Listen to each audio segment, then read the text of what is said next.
Todo ano aparece aquele cara no YouTube, no Instagram, no Twitter falando a mesma coisa. Sell in May and go away. Ou seja, venda em maio e vai embora. É um ditado que existe em Wall Street há mais de 100 anos e todo mundo repete como se fosse uma verdade universal, como se fosse uma lei da física. Só que existe um problema enorme nessa história. E nesse vídeo eu vou te mostrar o que os dados realmente falam sobre isso e o que você, investidor brasileiro, tem que fazer realmente em maio, que é totalmente diferente do que os gringos recomendam. Primeiro, de onde vem essa história, né? O ditado completo em inglês é Sell in May and go away and come back on same ledger day.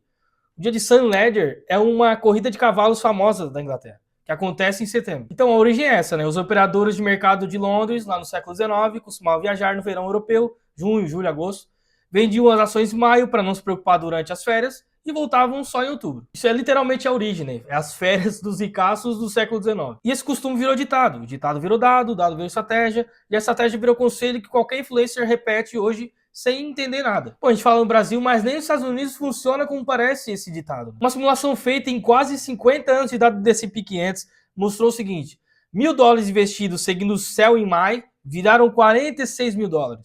O mesmo valor em buy and hold, quer dizer, comprar e segurar, viraram $295 mil. Isso mesmo.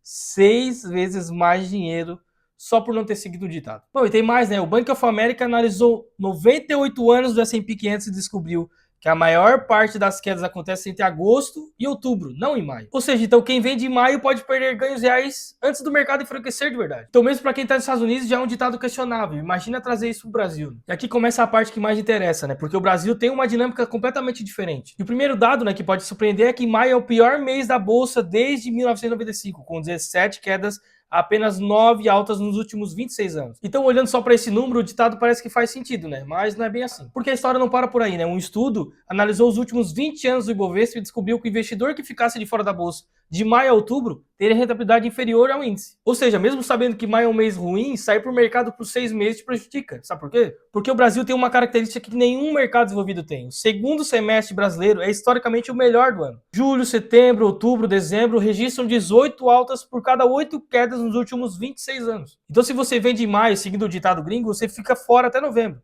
Você perde extremamente os meses mais fortes da Bolsa Brasileira. Então por que maio é um mês tão ruim para o Brasil? Não é porque os investidores foram de férias, né? Porque o Brasil tem os seus próprios gatilhos de risco. Em 2018, por exemplo, a greve dos caminhoneiros explodiu em maio, e o Ibovespa caiu 10,9% naquele mês. Então não foi uma sazonalidade, né? Foi uma crise política e financeira, econômica ali naquele momento. E voltando ao slide aqui, em maio e nos outros anos, foi afetado por eleições, por decisão do Copom, por crise fiscal, por mudança na Selic. E, por exemplo, em 2023, quando o arcabouço fiscal avançou e o mercado ganhou confiança no Banco Central, o Bovespa subiu 3,74% em maio, derrubando o ditado completamente. Então o ponto é esse: no Brasil esses movimentos que aconteceram não foi sazonalidade, né? Foi ali por causa de Selic, por causa de crise, algumas coisas desse tipo. Então a gente seguir um ditado popular só como um fundamento, isso é muito perigoso e arriscado e não faz sentido nenhum você fazer isso. Agora, o que isso significa para maio de 2006 especificamente, né? O Ibovespa tá ali nos 187 mil, já chegou quase 200 mil, achei que ia chegar já no 200, mas ainda não chegou. Mas a gente teve uma alta de 22%.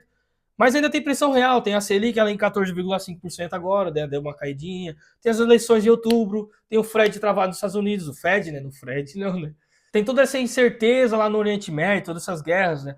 Mas isso não é um motivo para a gente vender tudo. É motivo para a gente pensar, para revisar a sua carteira, para entender o que você tem e por que você tem, se você está comprando no momento certo, se aquilo faz sentido nessa carteira ainda. Então, para mim, vender em maio, ter esse ditado como uma estratégia, é só uma preguiça de elaborar uma estratégia realmente, né? Porque as pessoas só seguem a manada, elas vão ali, vão vender em maio, todo mundo tá vendendo em maio, vai cair, não sei o quê.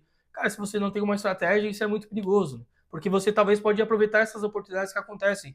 Porque isso que acontece no Brasil em maio não é sazonalidade, como eu sempre falei, é alguma coisa, questão de Selic, algumas notícias, algumas crises, algumas guerras acontecendo. Isso pode se reverter para um lado positivo ou para o negativo. Então você não tendo uma estratégia e se elaborar um ditado é muito perigoso. Então o que você faz agora, né? Não vende porque é maio e também não fica porque é maio. Você age baseado em fundamento, em tese de investimento, em horizonte de tempo. Se o ativo que você tem deixou de fazer sentido nessa carteira, vende.